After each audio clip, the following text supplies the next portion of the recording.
एक गांव में राम और श्याम नाम के दो दोस्त रहते थे। दोनों बहुत ही गरीब परिवार से थे। राम बहुत ही धार्मिक किस्म का इंसान था। वह भगवान को बहुत मानता था। वहीं श्याम बहुत ही मेहनती था। एक बार श्याम राम के घर आता है। राम भाई, तुम कहाँ हो? जल्दी आओ। अरे श्याम, तुम आज मेरे घर कैसे? राम भाई, गांव के पास ही एक किसान अपनी 2 बीघा जमीन बेच रहा है। मैं उस जमीन को खरीदने की सोच रहा हूँ, पर मेरे पास इतने पैसे नहीं हैं। क्यों ना हम दोनों मिलकर उस जमीन को खरीद लें। जो भी फसल उसमें पैदा होगी, हम उसको आधा आधा बांट लेंगे। ठीक है श्याम, तुम उस किसान से सौदा पक्का कर लो। मैं अपने हिस्से के पैसों का बंदोबस्त करता हूँ। राम अपने घर के दस्तावेज लेकर शहर में एक सेठ के पास चल देता है। सेठ राम को देखकर बहुत खुश होता है। वह राम के बचपन का दोस्त था। कैसे हो राम भाई? मैं अच्छा हूँ सेठ जी। दरअसल मैं आपके पास कुछ काम से आया था। मुझे कुछ पैसों की आवश्यकता है। आप ये मेरे मकान के दस्तावेज रख लीजिए और मुझे कुछ पैसे दे दीजिए। सेठ राम को उसके मकान के दस्तावेज के बदले कुछ पैसे दे देता है। फिर राम और श्याम मिलकर उस किसान से वो जमीन खरीद लेते हैं। श्याम जहाँ खेत में फसल उगाने के लिए कठिन मेहनत करता था, वहीं राम कुछ भी नहीं करता था। वह केवल मंदिर जाकर अच्छी फसल के लिए प्रार्थना करता था। हे भगवान, मेरे खेत में अच्छी फसल हो जाए और मैं उसे बेचकर अच्छा मुनाफा कमा सकूं और जल्दी से जल्दी अपना घर बना सकूं। इसी तरह समय बीतता गया और खेत में फसल पककर तैयार हो गई। राम और श्याम ने फसल को बाजार में अच्छे दाम पर बेच दिया, जिससे दोनों को अच्छा मुनाफा हुआ। घर आकर श्याम ने राम से कहा, राम, इस फसल के मुनाफे में मुझे ज्यादा हिस्सा मिलना चाहिए, क्योंकि खेत में सबसे ज्यादा मेहनत मैंने की है।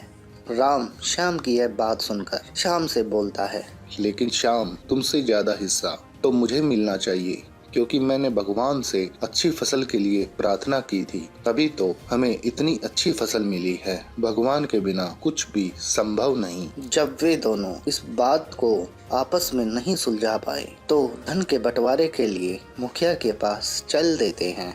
मुखिया के घर पहुंचने के बाद मुखिया इनसे पूछता है, क्या बात है राम और श्याम, आज तुम दोनों मेरे यहाँ किस मुद्दे के लिए आए हो? देखिए ना मुखिया जी, मैंने भगवान से रोज प्रार्थना की है कि हमारे खेत में अच्छी फसल हो, तो मुझे मुनाफे में ज्यादा हिस्सा मिलना चाहिए। नहीं मुखिया जी, मैंने खेत में अच्छी फसल के लिए दिन रात मेहनत की है। मैंने फसल को एक बच्चे की तरह पाला है। राम ने तो कभी खेत में ये तक आके नहीं देखा कि फसल में पानी आया है कि नहीं, खाद सही समय पर डला है कि नहीं। सबसे ज्यादा मेहनत मैंने की है, तो हिस्सा भी मुझे ज्यादा मिलना चाहिए। मुखिया ने दोनों की बात सुनकर दोनों को एक एक बोरा चावल का दे दिया, जिसमें कंकड़ मिले हुए थे। तुम दोनों ये चावल अपने घर ले जाना और सुबह इनके अंदर से कंकड़ साफ करके ले आना, तब मैं तुम्हारी समस्या का फैसला करूँगा। फिर राम और श्याम दोनों बोरों को लेकर अपने अपने घर चल देते हैं। श्याम ने रात भर जगकर चावलों से कंकड़ को निकालता रहा, जबकि राम चावल के बोरे को लेकर मंदिर चला गया और भगवान से प्रार्थना करने लगा कि वह चावलों से कंकड़ को साफ कर दे। हे भगवान, इन चावलों से कंकड़ों को साफ कर दीजिए। अगली सुबह दोनों बोरों को लेकर मुखिया के पास पहुँचे, जहाँ शाम के चावल एकदम साफ थे, जिसे देखकर मुखिया बहुत खुश हुआ।